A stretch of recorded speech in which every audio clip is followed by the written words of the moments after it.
I have a tendency not to turn mine on. Mr. Jones, we'll turn your mic on. Okay. Put my glasses on.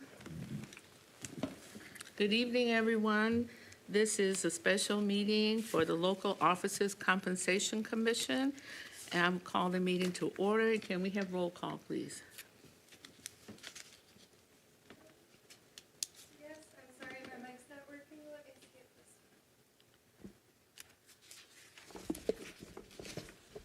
this. Gross. Here. Harston Span. Here. Jackson. Here. Jones. Here. Loveland. Here. Turpin. Here. Everyone is here. There is a quorum. Thank you very much. Now we're going to have authorization to excuse commissioners. I think everyone's here, correct? No, we have one person that's absent. Everyone on the commission is here. Except the one We gentleman. have another gentleman. Where's, Another gentleman. did he drop off? Yes. Yeah, if you could. Okay. Oh, thank you. On behalf of the clerk and the administration, just because they've updated me on this, one of your commissioners, Michael Klockow, the resident of the city of Pontiac who has the legal background, his term expired, and we were waiting on the mayor to reappoint him. The mayor has not made that reappointment, so it remains unseated. Okay, so could someone check to see when they think that might be, I've inquired with the Okay, mayor all a right. few times. So it requires the mayor's appointment, right? and then that would allow, I don't think it requires a council approval because it's a reappointment. Right.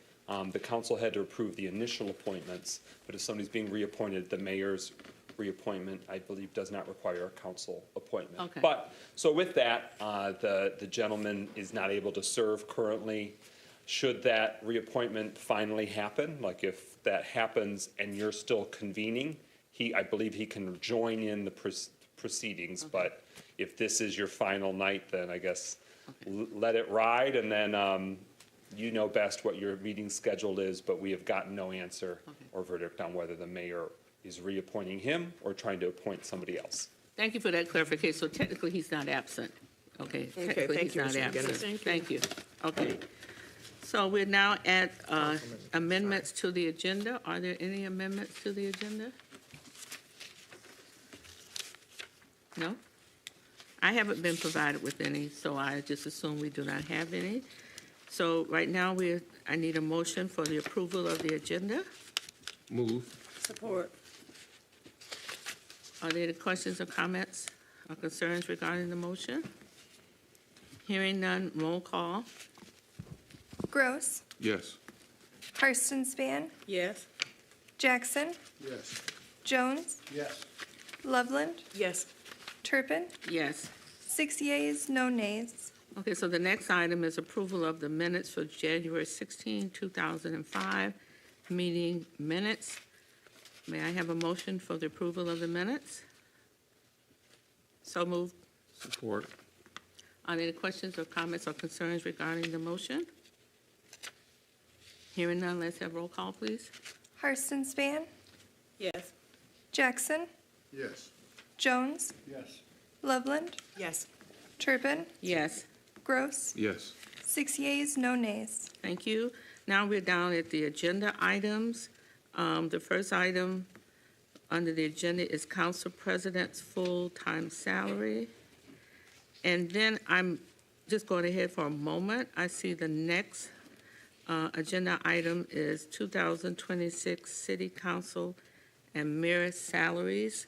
So that is something we're going to talk about tonight? I added it because we were discussing it last meeting, so I didn't know if it was something we wanted to dive further in. I understand. Thank you so much. Okay. So right now, we're going back up to the item, Council President's full-time salary.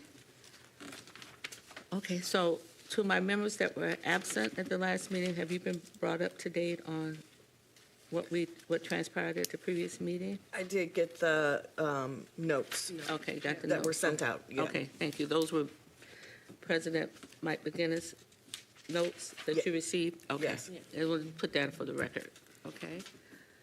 So I guess at this point in time, the discussion now presents the president's full-time salary. Now, I see President Mike McGinnis here in the audience. Did you have any further information or anything you would like to share with us at this time?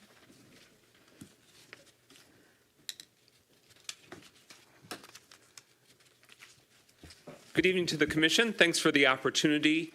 Nothing in depth. I just wanted to give you a status update.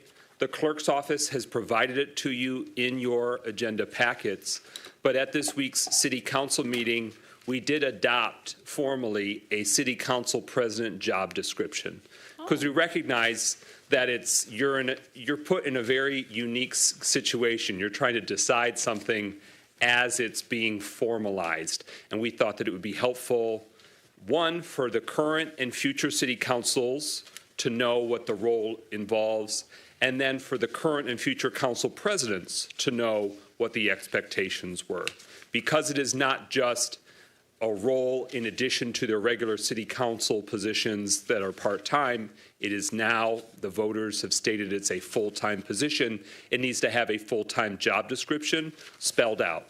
So many of the items that the role involves and requires, we spoke about at the last meeting, and you had that in writing, but now it's been incorporated into that job description. So you'll see that in your packet, that what was adopted by the city council. Now, that job description over the years, I hope it changes. You know, as the position evolves, as the expectations evolve, the future city councils can revise that, but this is what is now the expectation and the job description for the current city council and the current city council president. So the position summary: leading the Pontiac City Council and supervising the staff, operations, and initiatives of the council. And then you see outlined on pages 1 and 2 the various duties and roles of the job. And you can see other information. This follows the format of other job descriptions within city departments, and so we tried to create that uniformity as well. But really, I'm here just to see if there are questions as your deliberations comes up. I respect whatever decision you come to, whatever conclusions you reach, but I'm here as a resource as you consider this or other matters. Thank you. Thank you, President McGinnis. I do have one question. Under other requirements, that's on page 5 of 5. At the bottom, it says work environment. Yes. Are you there? Okay. The employee is primarily in an office environment with extensive use of written documents, computer and telephone. So, but there's some flexibility that they can work from home. Is that what they're saying? It doesn't really say that you have to be in the office from 9 to 5.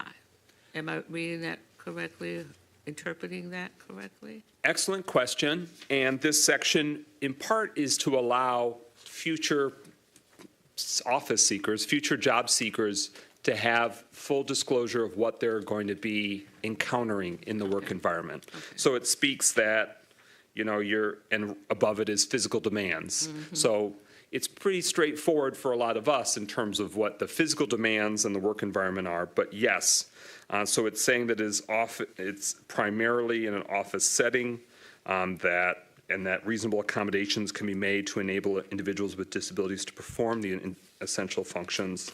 The employee is primarily in an office environment with extensive use of written documents, computer, and telephone. Employee will also have frequent contact with city officials, employees, and the general public. The noise level in the work environment is moderate. Remote work opportunities during the work exist. So it's not spelled out in depth. That would be an opportunity for this or a future city council. They may want to spell that out, that it's got to be, must be 40 hours in person. We know that part of the role with all these other functions, it might not always be 9 to 5. It will be a lot of evenings, sometimes marathon evenings, and sometimes weekend duties as well. So, and that might not always be in the office setting. That might be in another, setting or forum on behalf of the city. You just answered my second question because My comment was going to be, it's not really a 9 to 5 all the time. You're out in the community, you're serving in different capacities beyond the typical 9 to 5 responsibility, so. But this is unique. I mean, I don't believe that a document like this even exists for mayor, where we have a written job description. It is unique to have a job that the voters are deciding. Because usually it's a job description or job posting, and there's a hiring, there's a hiring process, or perhaps ultimately one person that makes the decision. All of us voters make this decision indirectly by who they elect and then who the council internally elects. So that's really rare. Some cities and townships, they elect their treasurer, they elect their clerk. So it'd be a similar situation. The voters are saying who gets the job, but there is a job description. It's full-time, and there's duties that you got to do. But otherwise, most positions and jobs in Pontiac City government and Pontiac City Hall, it's not voter determined. It would be, merit-based. It would be, a human resources process and decision. Any comments, Mr. Jones? Yeah, I have a question, and I'm glad y'all came up with a job description, because it's kind of hard to hire somebody for a job and put a salary something that you don't know. And to the citizens here, and understand our environment. They're going to be looking for someone to come down here. If I got a full-time position, either it's going to be open Monday, Wednesday, and Friday, Tuesday and Thursday, or come down here and see somebody. I'm not saying it's 9 to 5, but it should be something established to where if I'm a citizen and I have a full-time person here, just like I can make an appointment with the mayor, I should be able to have something over on this side that I can see someone face-to-face with. With full-time opportunity Yes. comes full-time responsibility. Absolutely. In terms of, are you responding? Are you accessible? Are you here? And that's, in part, all 7 council members have to keep, assessing that too. The people as a whole are going to be gauging that, but really, the council president most immediately reports to their 6 colleagues, because they have a lot of responsibilities and duties to them. So they'll pretty quickly, if somebody's not showing up and somebody is not being responsive or getting the job done, then what might happen is that city council will say, you know what, we need someone else to fill the gig, because they're responsible to all the voters who are saying, what gives? Why'd you give this role to somebody who's not performing and can't make it happen for our city? So that's a really unique situation, but on an ongoing basis, our current council rules and procedures allow a supermajority of the city council where they can remove and replace a council president. Another question with what's going on, was any conversation had between the council about the council person at large? Would the president have any jurisdiction over that council person at large to maybe, if I'm out in the field, they will be responsible for hours in the office?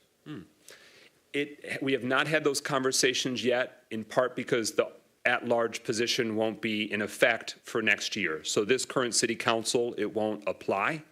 We have not built in any rules for that future scenario.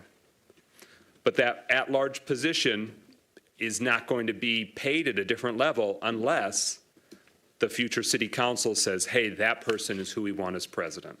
And we won't know that because that'll be an yet undecided city council making a yet undecided council president election. So a few more steps to go. Anyone else? Thank you. Anyone else? Ms. Loveland? Yes, what are the major differences between what we're expecting the council president to do now versus in the past? So is it the supervisory role? In part, it's about the capacity and the timeliness to deliver the expectations that were already there inherently. So I broke out with that document that said, what's the charter say we must do? What do our council rules say we must do? And then what's the practical things to do it right I gotta do? And now we're building that into the job description. A lot of that, when I'm working a full-time job or I'm juggling other jobs in addition to the part-time stipend city council, I'm not here to during business hours as much, give that immediate answer. So it'll still be many of the regular basic functions, but it'll be more timely, more efficient, and it'll be able to be more proactive. City council over the last few decades has been reacting to the administration's acting. They propose something, we vote yes or no. They or staff draft an ordinance, we say yes or no, maybe we make a few changes. What this provides and the vision that I heard discussed amongst some charter revision commissioners is that now and in the future, there's more of a balance where the legislative side will have more of a capacity to be driving some of those policy changes. Just due to the stretched thin nature of trying to juggle all those other a million things that each of the 7 council members are doing, trying to respond to people, making sure that that street light that one's burned out, did that get fixed, responding to that resident, trying to research the things that they're about to vote, just a myriad of different things you got to do. It doesn't give as much breathing room to say, okay, what are the problems that we want to fix, and what are the solutions that we want to drive? And more I see in the future, in the near future and hopefully long term, the city council will have more capacity to drive those policy changes rather than rely on the administration or rely on the staff who may actually hate that idea or have their own, they might be at odds with it. And that's where you see some of these showdowns in the past decades because there's different visions or different policy stances between those two branches. And it might not even be that the whole council agrees, but they want to be able to legislate. They want to be able to review and consider that, and that inherently makes it very inefficient or awkward because you at times have to rely on an administration that may be so diametrically opposed or want to undermine the ability of the legislative branch to do their part. And I think that would be, in the long term, I hope it will work really well for the residents of Pontiac where we can have the council driving more of the policy changes or doing it in a more proactive way. Because often what we've had to do is say, these are the things that are really major priorities. Let's work on that. 6-9 months go by, nothing comes forward. We'll pass a resolution and say, we'd like to draft an ordinance on this. Will the attorneys please start working on that? We'll put a deadline in it. The deadline will pass. We'll write a resolution, say, hey, remember that deadline? I'll ask every few weeks in a row when I meet weekly with the administration. So that work week presence, it's sometimes not out of spite or malice, just everyone's pulled in so many different directions to be here physically to help drive those projects and manage those tasks will hopefully yield a lot more results for the legislative branch, but not for the branch for the sake of the branch or the council, but the people that they're there serving and that are really kind of driving why they're even on our radar, why we are trying to get those things done, because we've been hearing for months or maybe years about these growing problems. Okay, thank you.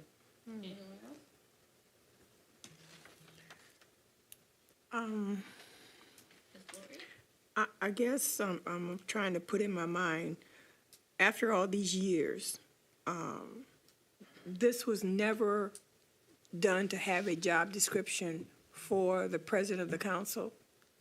I can't say with certainty. I know that I had written out what I was undertaking, and I've held this position since the start of our council terms. That was January of 2022, so we're at 3 years in, and we're in our final year of our council term.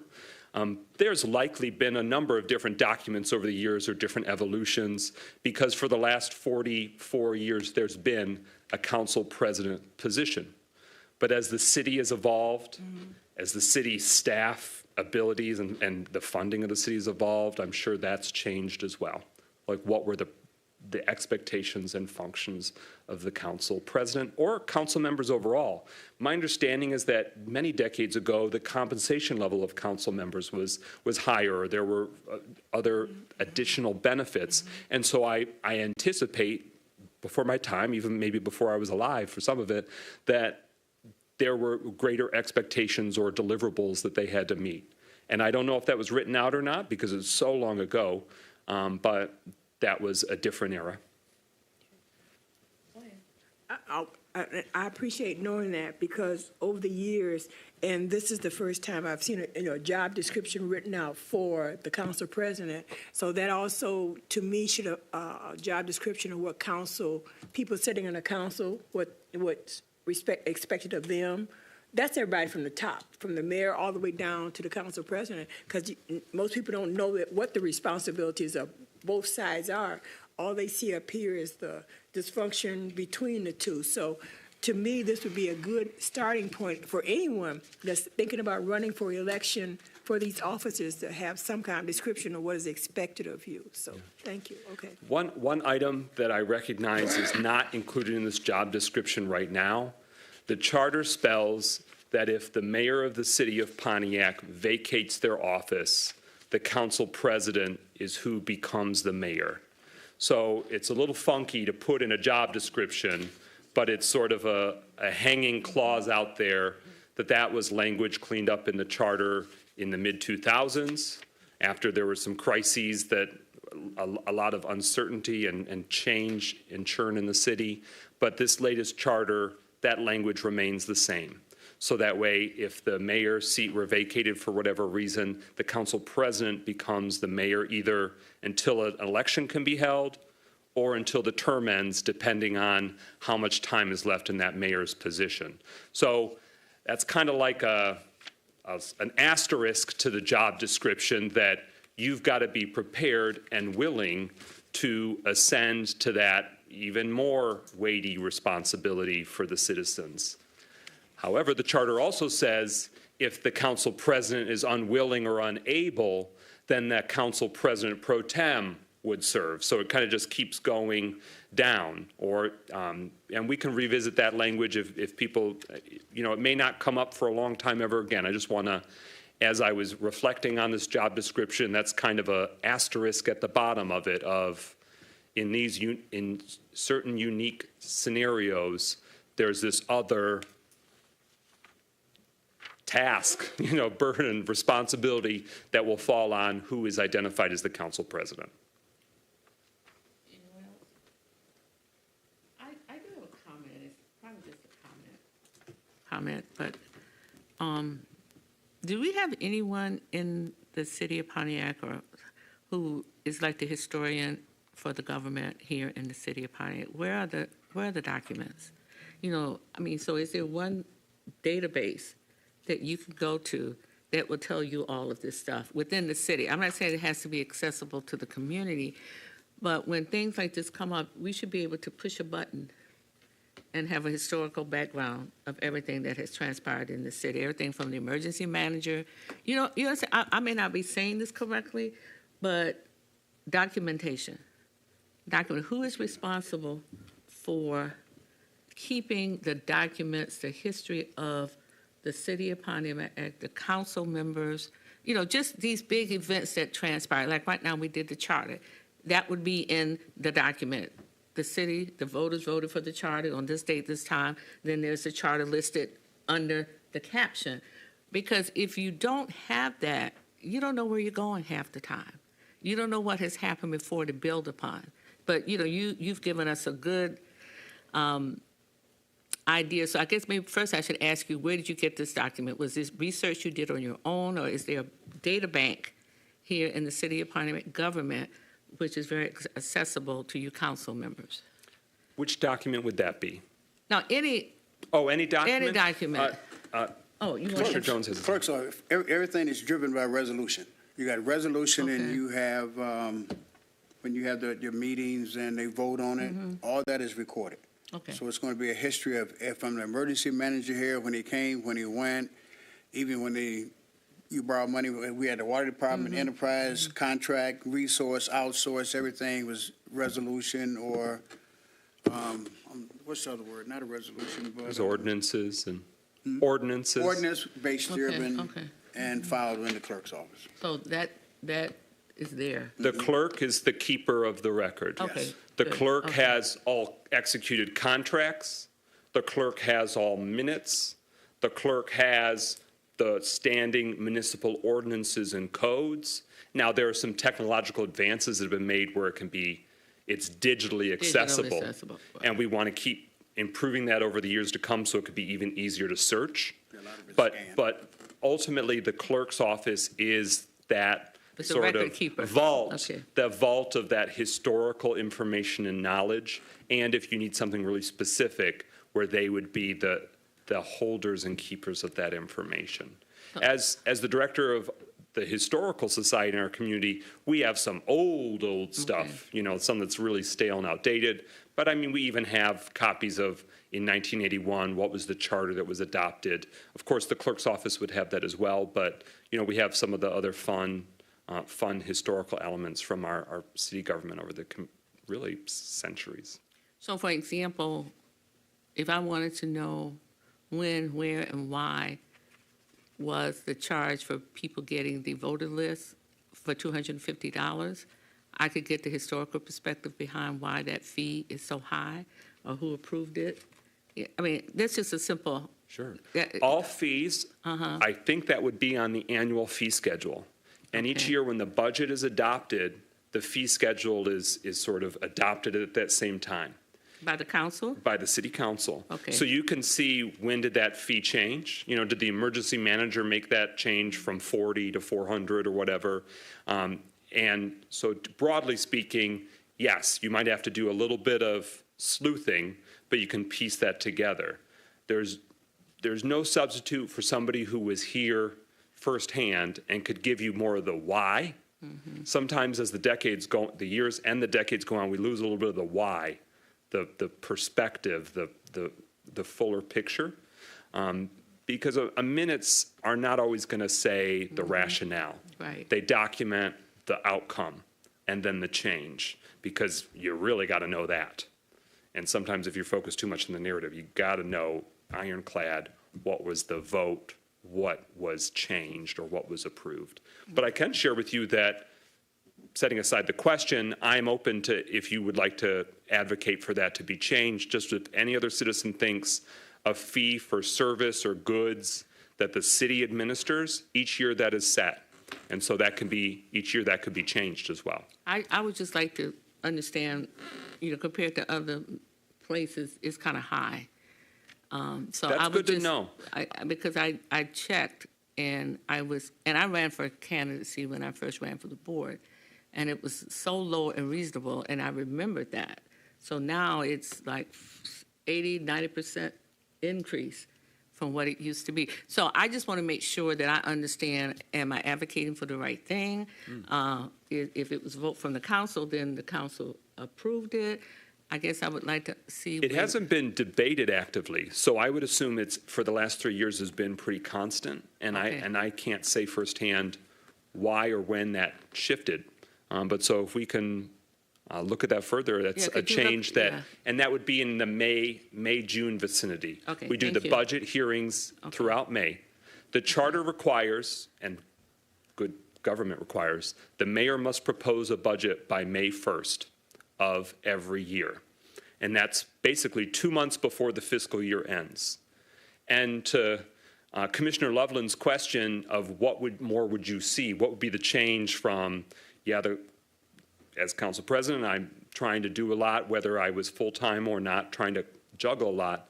Another change that you would see is that in that annual review of the budget, I aspire for the city council and city councils after I'm gone to be in a much stronger position to review the mayor's budget proposal, but shape it to benefit the citizens for what are the funding priorities they want to see. And it's when you get like this whole thing of here's every account for every department and every expense, and we have about maybe 4 or 5 special budget sessions to go through department by department, and then to try and make changes. We are making sure that we are doing it on time, and every year we've done it on time, but to be able to be more comprehensive about it and shape that budget more, because we are the council is the oversight of the budget, and we've got to make sure we are as strong as possible on that to make the budgeting work stronger for the taxpayers. So I raise all that to say that's during the period when the fees are looked at every year. Okay. We kind of ratify it. It could be changed mid-year, to my knowledge. We don't have to wait till then, but it's sort of the built-in best practice of every year we're Okay, rechecking those fees and setting them. I appreciate that. Thank you. And we've reduced a number of the fees in different categories in recent years. So we're open to that. Okay. Anyone else have a comment or a question of Mr. McGinnis? Well, I thank you. Sure, and I'll attend the duration of the meeting in case other questions pop up. Okay, Thank you. you're welcome. Thank you. Okay, so now we get down to the real work, right? All right, so should we open with suggestions from council people regarding the salary? I'm ready. Okay, I'm going to ask each council person to speak if they don't mind. If not, we'll listen to the ones that are willing to speak. Okay, I'll start with Mr. Gross. I'm ready to decide on what salary that the full-time council president should get, knowing and that this is a branches of government. The mayor makes a certain salary. Each department head makes a certain salary. He's basically the head of the council. As far as the number, I'll wait to give that when you guys are ready to decide how we're going to do that. Okay, so, all right, so I think right now, I just want everyone to express where they are in the process. Are they ready to discuss the actual salary? Are you ready? I'm just going around the table, yeah.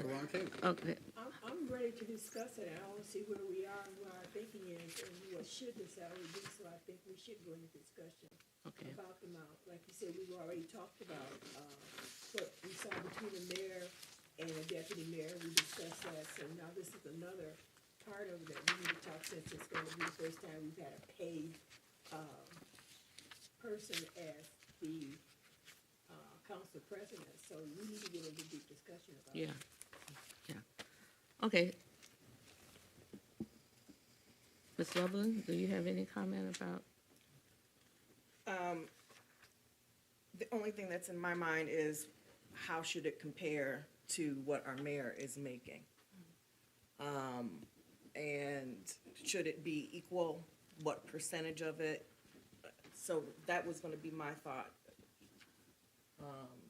And I wanted to know what the other commissioners thought.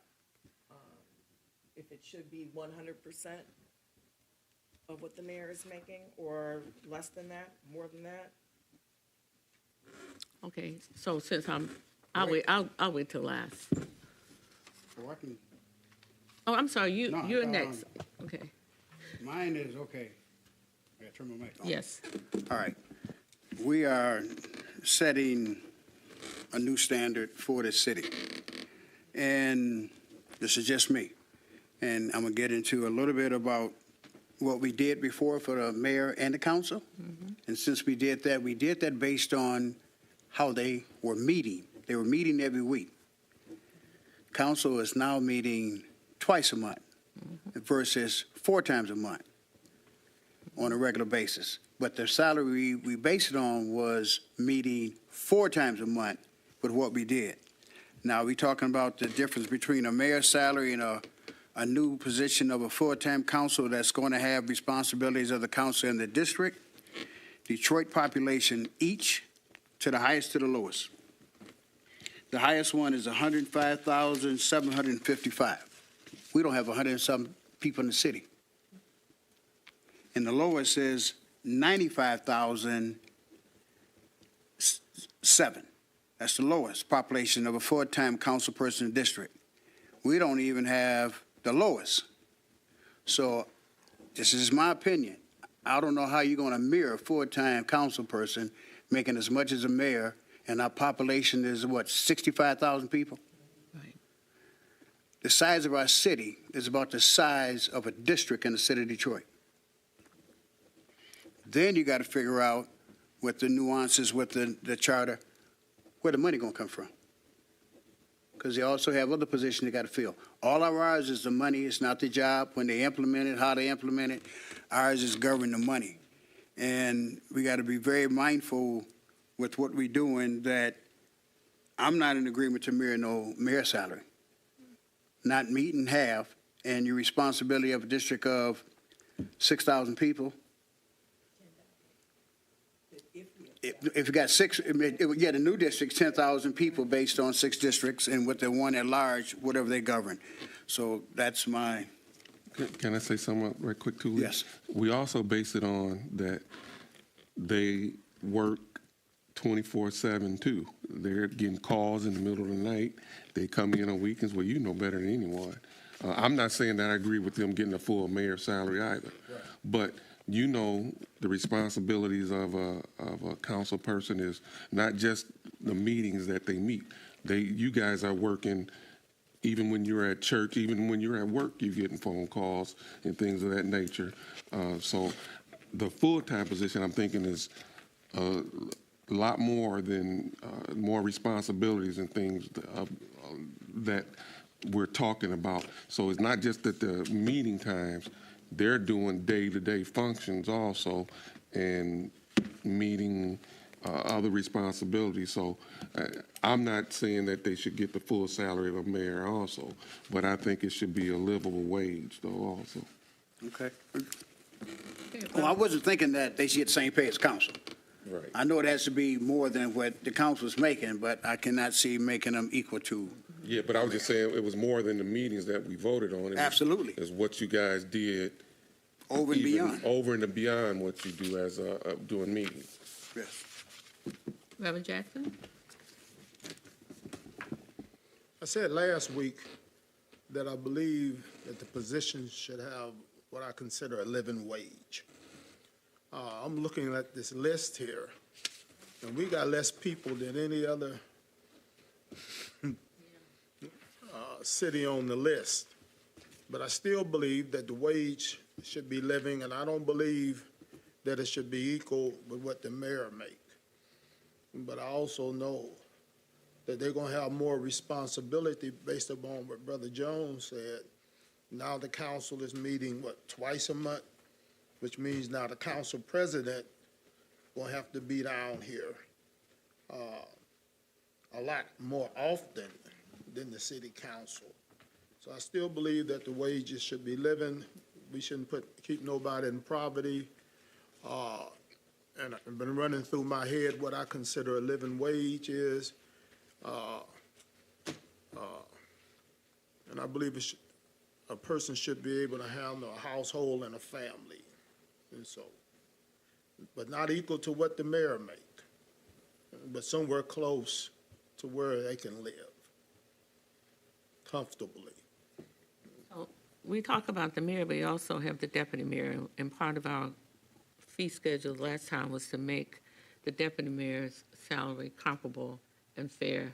So we're not only talking about the mayor, we're talking about the deputy mayor's salary also. So it's not just what the mayor makes. For me, it's, for me, when you see the hierarchy of the positions and what the responsibilities are, we have to take that in consideration, okay? That's for me. That's my take on this. And I'm always leery of top-heavy administration. I'm always leery of that, because now we're creating another layer. And I'm not so sure that, no, you can't speak right now, I'm speaking. And I will give you an opportunity, but right now, this discussion is for the commissioners. I will give you time to speak later on, because we have this task in front of us, and no disrespect, but we really have to kind of come up with the criteria on which we're going to do this tonight. And there may be a possibility that we will not be able to decide tonight, because I want each commissioner to be comfortable with the process and why we're doing what we're doing. We do have to know the why of why we're doing what we're doing. So in that respect, my concern is, I am so thankful for President McGinnis and the council giving us a job description. because there's no way you can hold people accountable if you don't have a job description. So it's at the whim of whether you like somebody. The interpretation is not whether you're doing the job, it's sometimes whether I like that person in that position. And so we always want accountability in everything that we're paying people to do. Everybody, that goes in any organization, for me. And so I'm real thankful for this, for the council to come up with this job description, because it's one thing to say you want something, but if you don't have a compass and a roadmap to how to get there, then it's null and void. So we're then subjected to our own personal interpretation of what the job is or whether they're doing a good job. And so with that being said, so everybody has expressed their concern. So I guess the next thing we should talk about, Reverend Jackson said a living wage, and so what do you all consider a living wage?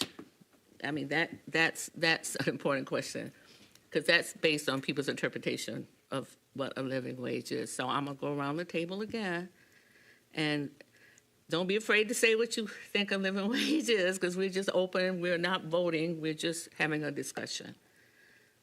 So I'm gonna start with you, Mr. Gross. I'd say at least 80 grand. I'm writing this down, and we're gonna come back to it. Yes. Okay, all right. So, Can I ask the question? yes, ma'am. Are any more salaries coming before this commission with the new charter that we're gonna have to Right. consider? Okay, We dealt with Okay. the mayor, okay. you know what I'm Yeah, saying, so the mayor, come on that, down. yeah, we're gonna get to that. I think maybe that's where, Mr. Williams will be able to help us out with that. Okay. I just wanted to hear from them first, and then we'll direct the questions to the proper person. Okay, Ms. Loveland? So you're not ready to put a figure? No, That's fine, no, not that's yet. fine, that's Not fine. yet. I just wanna hear Okay, something else. that's fine.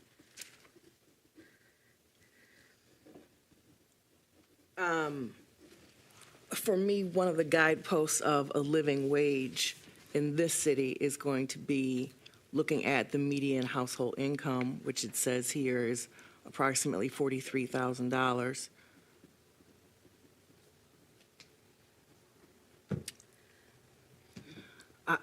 That's what people live on in Pontiac, if that's what the median household income is. I'm just saying I'm using that as a guidepost. That's okay, I got you. I'm sure there's gonna be some comments on that, but that's fine. Mr. Jones? All right, because I just did me some screenshots of, because this is all new, and I look at it, you can do it by hour, you can do it like that, but Michigan is a livable wage salary in 2024. Michigan livable salary is $54,757. It would best be make roughly 25.85 an hour to reach a magic number. That's if you go by that and you do a 40-hour work week, which is not. So you can range it as a 40-hour work week, or you know this job is higher. So you're going to have between $53,000 in a buffer.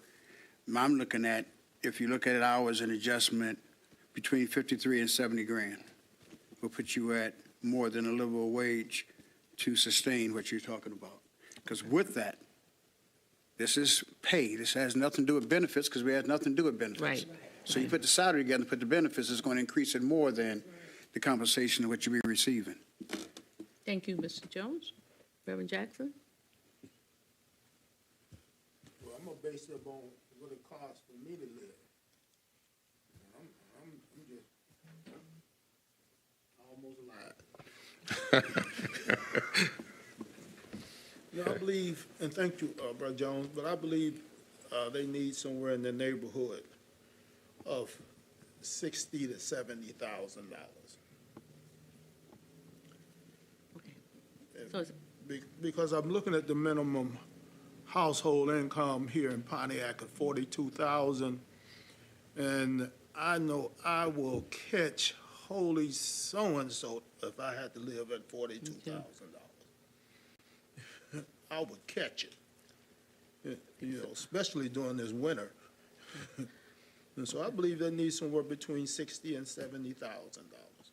And I'm not going to be far off of what you said, Brother Gross, because somewhere in that neighborhood, $25 to $30 an hour. I think I didn't add it up, but I'm thinking somewhere around $30 an hour. Okay. So I went to the grocery store today. No, I'm just putting it in perspective for you, okay? And thank God I don't have to feed 4 kids. It's just my husband and I. The cost of living is very, very high.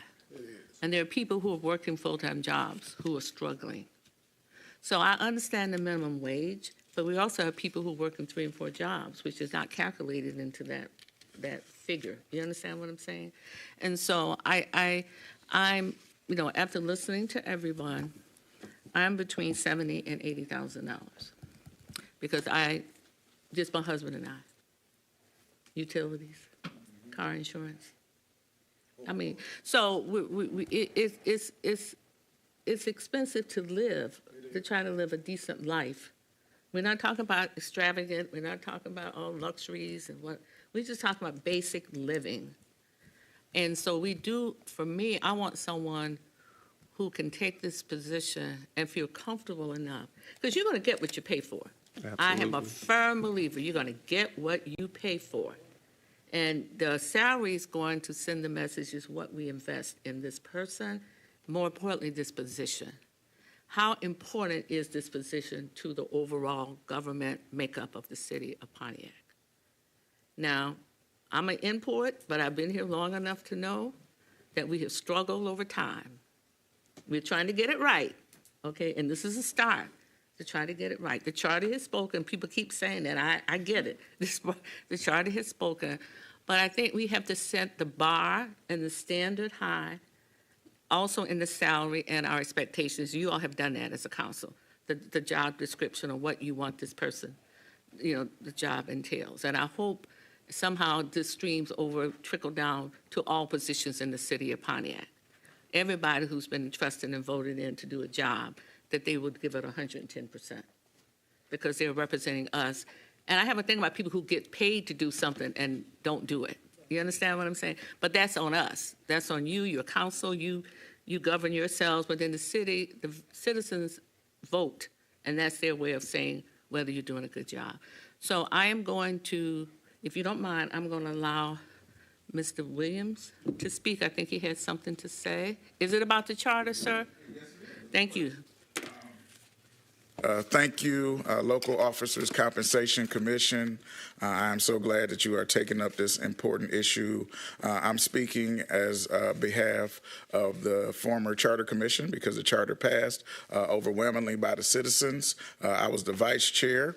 And I was one of the people who championed having a full-time city council president. My thought process was to have a full-time city council president and a full-time pro tem of the city council and have 5 districts, and those 2 would run at large, similar to the city of Detroit running at large. And so, of course, as you see, coming to consensus, we had 9 people on the charter. It was like making a pizza. So they chose bits and pieces. So they decided that they were going to keep the council president full-time, but they were going to be chosen by their colleagues because they thought that that would give them more skin in the game as far as managing people and the leadership that they chose. The issue that I'm having today is the changes to the full-time salary should start with the new election. There's, I guess, a loophole that they found that they decided that they were going to start the full-time council presidency without having the at-large district.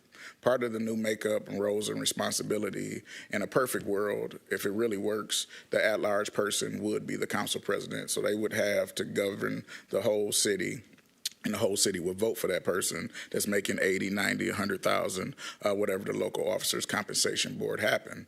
But because the city council currently has elections every year for their officers, now we're sitting here today talking about the salary. What I would implore you to do is to look at the public integrity officer. That is the hook and the core of the reason that we did this charter. All of you have sat through administrations, good and bad, but we really had no checks and balances. When I was city council president, we had to go to court 3 times to deal with the administration. Excuse me, I think, I just want to stay on point here, because right now we're trying to come up with, so I thought maybe you could give us a historical perspective on, because we're governed by the charter. So I just need to know, charter-wise, what we're supposed to do. Let me kind of explain it to you. What I'm saying to you is the local officer compensation is going to set salary for all of those job duties. Okay. What I'm saying is once those people are in place, then you should set the salary in totality to everything. Piecemealing it does not help with anything that's in the charter. They brought up the job description with the city council president because they have control of city council.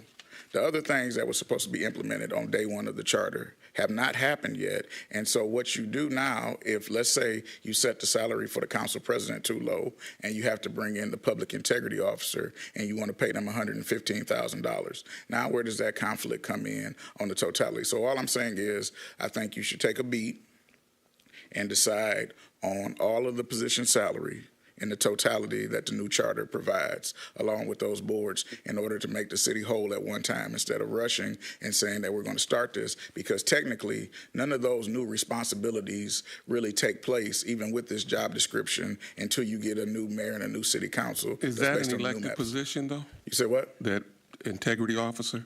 Is that an elected position? No, the salary is set by the local officers' compensation commission. I thought we only did all elected officials. We only did elected officials. Yeah, so- We don't do, We don't do that.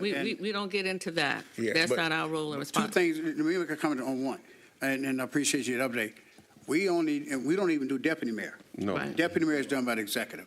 We're going to do, we are responsible for the mayor and the council, and that's what we're responsible for. Elected officials. Now, Elected- but the question is, I understand about piecemealing too, because that was my hiccup, but if nothing is not done this year, and then next year when you have your election, everybody take office in 2026, this group does Can't not meet convene again again. to 2027, so they will not get any money until a Right. 2027 Never. meeting to implement. So they will be in there a year Without without pay. Okay, so when does this pay take place? We haven't got that far We yet. haven't No, got I'm that saying, let's say y'all just vote tonight. I'm just asking for clarity so I can know where to direct my comment or to sit down. As soon as council passes it. Okay. It goes back to council, because the last one we did with the council, we did it in tiers. Right. We did the mayors in tiers, Right. and we did the We council in council in tiers. So once we come up with a price, it goes to council, then council passes. But if we don't come up with nothing, Nobody gets nobody anything. gets nothing in 2027. Okay, well, can I make this suggestion then, based on what you just said, past President Jones? I believe that the amount, because of the responsibilities not being implemented, should be prorated. And so that way you can set the top salary to start when the election of all of those people and everything else that's in the charter actually takes place. Thank you for your time. Thank you for your suggestions. And I thank you, Mr. Jones, because I was about to say that we are charged with a certain responsibility and a certain time frame. And the politics of it all, we're not dealing with. We're not dealing with So the we're politics. not, our only responsibility is where we are right Right, now. that is our The other positions that are paid, that's not our responsibility. No. And it's not going to come before us. No. Is that correct? We don't deal with it unless it comes to us. That's what I'm But like saying. he said, if it doesn't come to us within a certain time frame, there's nothing we can do. We are at the will of the people that come to us and say, you need to meet and approve A, B, C, D. And it's only elected officials. The only elected official. The only elected officials here are the council and the And the mayor. The mayor. That's Okay. all That's of it. that's That's the it. only salaries that we And- make a decision on. I just want to get clarity on Yeah. this, sure And I understand exactly Yeah, and we what want to say that for as a the, group is we talking want the about. community to understand that, Yeah. so there's no misinterpretation of why we do what we did. We are governed by the law and how to operate as a commission. And that is our charge, and that is what we're here tonight to do, is to try to come up with a salary For this for position. this position. Yes. Nothing else. From beginning to end, you have 45 days. Right. That's it. That's it. Right. And so we're going to meet again. You all know that. But tonight, I want people to get an understanding of what we're doing and you're comfortable with what we're doing as a commission. 45 days to have it all clear? Yeah. From the As first meeting to the last meeting, you have 45 days to accomplish this task. Like we did the To first set time. this one. Right, what we did the first time. Right, and then if we have to come back again, it will start for whatever reason, if No, we have can to. only do this within a 45-day Day period. period. And This after that, it's particular null day. and void. If we don't make a decision within 45 days, there will be no salary for the president of the council. I'm just keeping it real. That's what it means. So that's what we have to So you do. have 38 days now. Okay.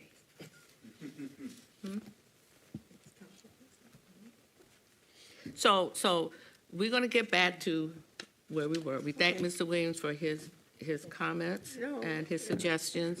I just want the community to know that we're just operating within our guidelines, Okay. and that's all we can do. Okay? So are there any more comments or questions about the salary portion of it? I agree with Reverend Jackson and President Jones. I'm like Al Bundy, too. I'm married with children, so I know what the cost is to try to live around here. So, you know, I think it should be a respectable wage. Again, they're co-branches of government. And, you know, it's a lot more responsibility heaped on this person that's council president. And what we have the decision on is what his or their salary is going to be. And I'm thinking in the range of at least 80 grand. And, Is that before benefits? no, we don't. We don't the deal with benefits is I'm not just thinking, okay, look, you must remember where my mindset is, and I have to. I brought this oh, up before. Thank you, Remember right. we talked about So, it, but right, we would so do we're just talking about the basic. base salary. Basic, Yeah. all right, Good question. all right, I'm just letting you Just know. saying. Okay, That's right, all right. okay, not a problem. So, therefore, I guess the next question would be, are we comfortable coming up with a salary tonight? I am. It's a majority rule, so I do I need to understand. take a vote to see how many people are ready to come up with a salary tonight? I don't see it here in the packet. It may have already been done, but do we have how this is going to fit into the budget? Do we know that already? If we already know how this is going to fit into the budget, then Well, to be honest with you, I don't think that's something we're supposed to be concerned about. We just set the salary. well, I mean, That's I what want to this- know if we can afford it. Well, the charter says we have to do it. See, that's where the issue comes in. It's not a matter of if we're going to do it. The charter says we have to do it. And so those particulars are left up to the city. Now, seriously, I'm just being real. The charter says, this is what the charter says, we have to have this position. The citizens voted, and now there's a position, and we have to come up with a salary. It's that simple. But to the point, do we know, that would be something that Garland would have to answer for us, as far as, was something set aside in this charter with a budget line to the council's budget to compensate Okay. this that's a good one. salary Okay. to go into play? That's something that he owes the answer. Okay, so what we can do tonight is come up with the salary, correct? Have him come to the next meeting, which will have to be probably next week, if you all are available, and then we can vote then. If you all want to know whether it fits in the budget, that's a fair question. Then we'll go that way. So, yes, Mr. McGinnis? I can get you an answer right now if you want. Sure. Y'all want to take a 3-minute break? Oh, no, I can share it right now. Oh, I thought you had to go somewhere to get it. I'm sorry. Okay. No, very briefly. So the city council budget, since we are our own department, we are one of the departments whose budgets are considered when we set all the other, when we review and ultimately approve with the annual budget. And so the salary line item in the city council department is for the calculated amount that you have set, the Local Officers Compensation Commission set, times 7, since it's the even, across the board, the same compensation for individual council members. And then we add that accumulated for the year. So the budget line item for council and then our staff, we calculate, we project out what would that be for the year. And so we have not exceeded that budget item, and we are not currently on track to exceed that specific general ledger in the budget. However, if this change were to happen, then it would likely exceed, I'd have to do the math, by at least a few thousand. There was a period of a month or so when there was one city council member, the seat was vacant, so no salary was paid, but that's a smaller amount. What would happen are two things: that an interdepartmental move could happen, so that way if there's $7,000 or $8,000 that with your decision need to be paid out more for a few more months, depending on when it goes into effect, then it would be an interdepartmental shift from a different GL number.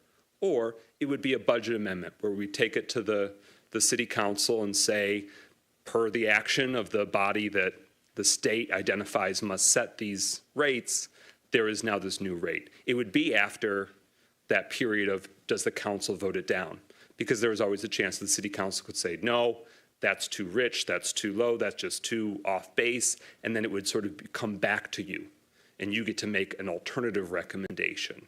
And then I think that could be voted down too, but, and then it kind of is what it is. But once that whole process works itself out and a new number is known with that remaining few months of the fiscal year, it would be a potential budget amendment proposed to then enact that change in the budget. So the money is there in terms of the health of the general fund. It's just a matter of making that budgetary change to reflect that it's authorized. And it would be authorized because you authorized it, and then the city council either ratified or didn't undo it. Thank you for that clarity. So, okay, for tonight, do we want to come up with a range, or we want to come up with a salary? Do you want to say something? So if you're comfortable at this point with coming up with a figure, do you want to just set a figure like 70 to 80, or you want to say 75, you want to say 80? What is the wish of the commission? How do you want to do this? I put my range in was to the low, mine was 53,753. Mine to the high is 70,000. Okay. That's where I'm at. Okay, so I'm going to go around the table. Mr. Jackson, Reverend Jackson, what is your low and high? I said between 60 and 70. All righty, thank you. I go with the high. So. You want 70, okay. Ms. Loveland? My low was the median household income. High is, I'm sorry, Mr. Jones, Yes. could you say again what, sorry, could you say again, you had The low to the high? calculated, yeah, could you say again the low to the high, what you had? Mine was, the low was 53,757, and the high was $70,000. Okay, then my high would be 60. Okay. Ms. Span? Looking between, for the low, I'm going at like 60 or 65, and the high would be 75 for me. Okay. This is Lee Jones. Mr. Gross?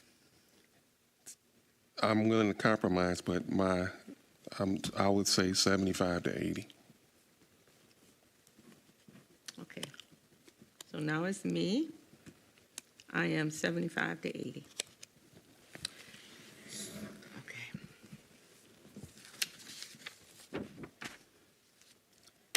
I don't know whether that was smart or not, because we still have to come up with one figure. You understand what I'm saying? We have to come up with one figure. So I guess I'll go around the table again, because I probably should have done it this way the first time. Madam Chair, is there an average of the directorships and supervisors in this building is there an average salary, that's almost, you can see what they're receiving? I mean, like the pay wage scale of what people are earning in the city? Do you know?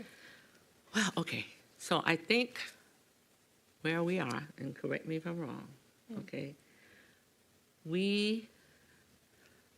So you want additional information.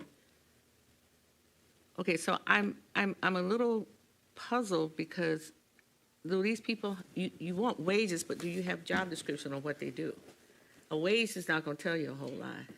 That's not what I'm Oh, asking. okay. All I want, just simply know, we have directors, we have supervisors, and when I come to council meeting, I see the director comes up to talk. Okay. What is the average overall salaries Okay. of any of these directors in the city of Pontiac?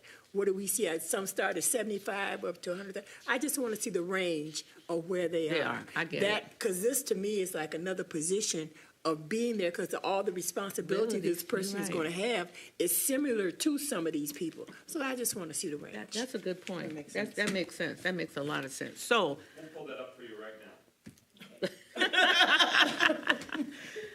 okay. I got it. I'm on it. You want it? You want it? You're gonna get it. Oh, let me turn this off. Let's take a 3-minute break, okay? Why is my mouth so dry? My mouth is dry. Do a recess or you just? A recess. Can we have a motion, right, a motion to take a 5-minute recess? So moved. Roll call, please. Jackson, Yes. Jones, Yes.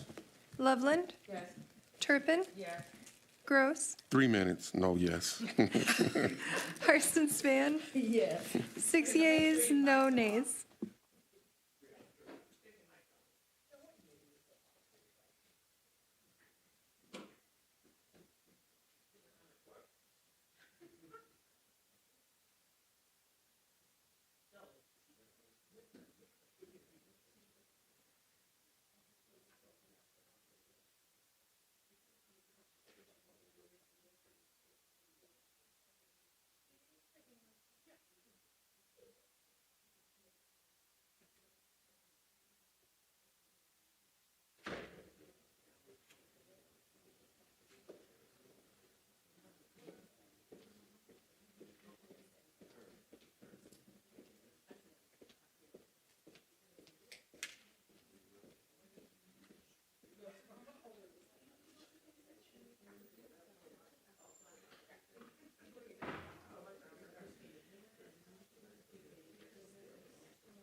Commissioner Turpin?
Wait for him to distribute the information, then I'll call.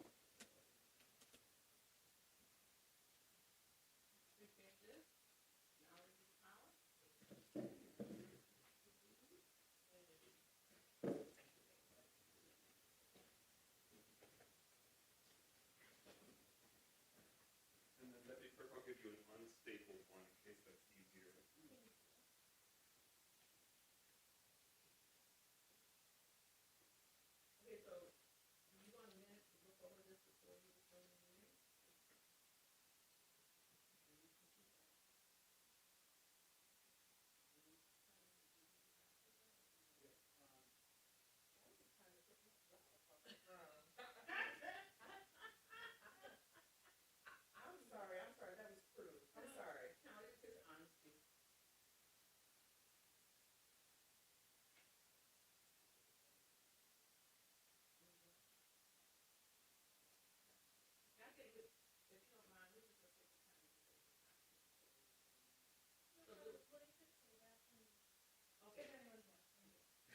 So to everyone, we just received the document, and because this is our first time viewing it, we need a little time to go over it.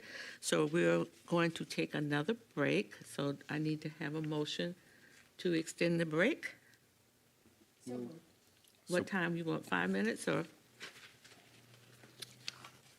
Can you say in your motion? Madam Chair, could you, I'll put in that motion that we have at least 10 minutes to look at this document, before we go back into session. So moved. Support. I support the 10 minutes. Okay, so we have a motion on the floor that we take time, 10 minutes, to review the document that we just received in reference to employee salaries for 2024 to 2025. Are there any objections or concerns about the motion? Hearing none, can we have roll call, please? Jones, Yes. Loveland, Turpin, Yes.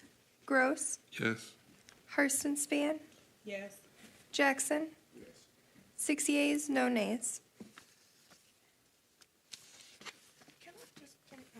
Yeah, that's, This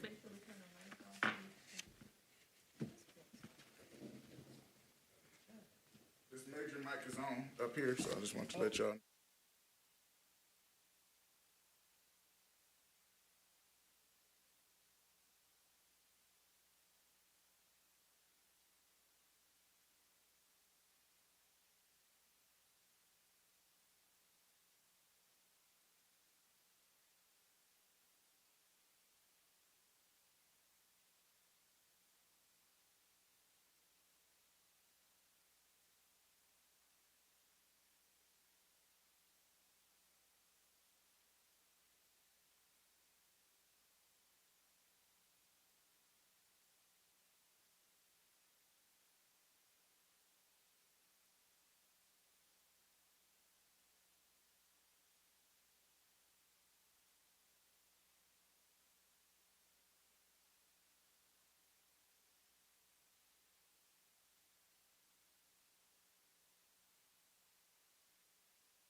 resume our meeting.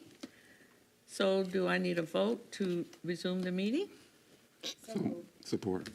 Are there any questions or comments or concerns regarding the motion?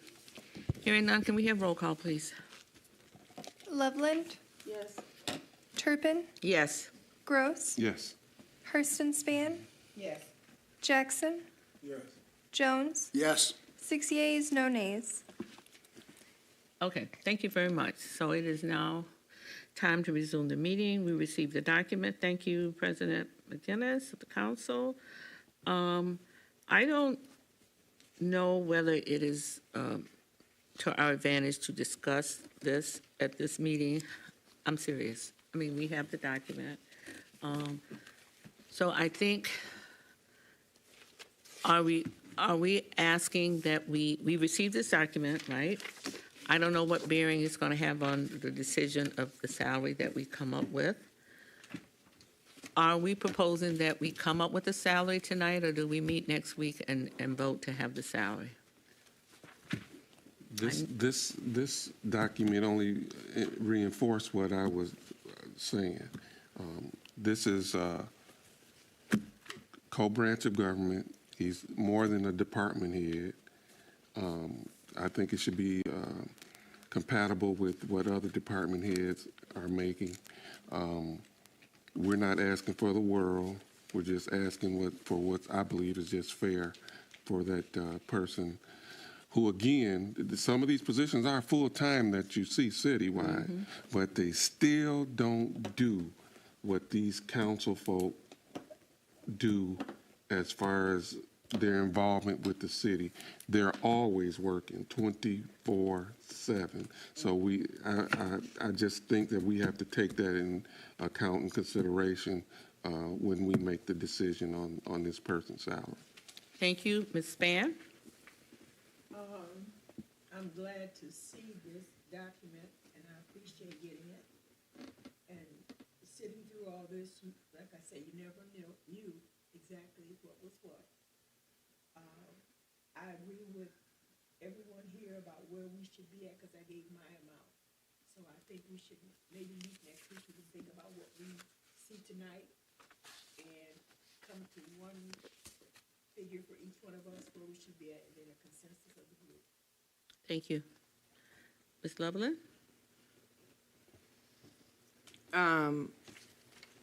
I just wanted to add my thought process that I'm ready to come up with a more concrete solution tonight, based on what I see for what the chief of staff of the city council makes and what the city clerk makes. Something more than that, somewhere between that and what the mayor makes. The mayor makes $140,000, city clerk makes $113,000. And somewhere in the middle, I would say about $120,000, $125,000 would be more in line. And I'm really glad that you had them bring this, because I see now that what I was suggesting before was far off. Reverend Jackson? Thank you. Thank you.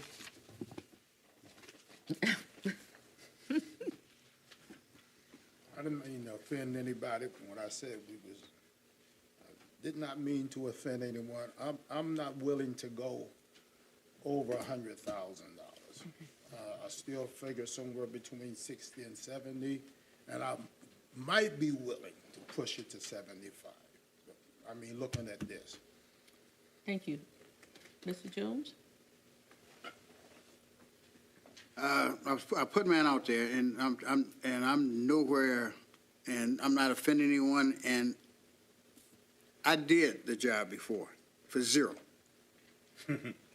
So, and it wasn't full-time, but it was part-time, but you had the same responsibilities, but this is greater responsibilities because you're going to be here being a face-to-face. But I look at some of these salaries here, and I'm not going to base it based on that, because my jaw hit the ground on some of these, but it is what it is. I have no control over that. But I'm not going toward over $100,000. 70, I can go 70, and like I said, to the max up. I can't go going over 75. 70, because I don't know. which is none of our business benefits, that's something else. Mine was between, like I said, livable wage, and that's what a livable wage is. I'm not saying family, 4, 5, 6, 7, because that comes with taxes, and that's totally different, and that's not my business, but mine was there, and I said 53 to 70. Now, if you go to 75, that'll be my breaking point. Anything past that is gonna be a no on me. I'm gonna flat out say it now. Okay. So I don't like making decisions in the blind. So, this is the kind of information that should have been provided to us. So we would have a holistic approach to salaries in the city. I wrestled when we got ready to bring the salary of the deputy mayor up fair and equitable. I believe in being fair and equitable in how we distribute salary on our part. And I still believe you're going to get what you pay for. And I'm not judging any of these people on here on this thing, but it sure is a wide range of high salaries. And I'm trying to figure out, but that's not our job. I understand that we don't hire and fire people. We don't bring people in. But you have to have a scale that is fair and equitable when you're asking people to do a full-time job. You really do. And I am of the mindset that I still believe you get what you pay for. The value, and see what happens when you put a value on it, it will encourage people to do a better job and to be accountable. And certain people may not want this position because they know that what's entitled in being responsible and accountable for this. So at this point in time, I am ready to go between $85,000 and $100,000. That's my personal conviction. Okay. So that being said, we're kind of all over the place, which is okay. Okay. So what we're going to do, we want everybody to go home and think about it. And so 1, 2, 3, 4, 5, 6. And unfortunately, you really like to have an odd number of people voting on any decision that we make. So now it could be 3-3 tie. You see what I'm talking about? It is not a good place for us to be at this point.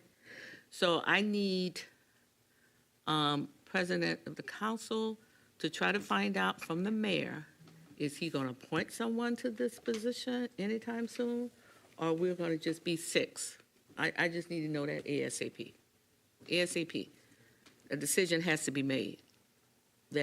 Because any organization will tell you 6 is always an odd number when you vote. It's always an odd number.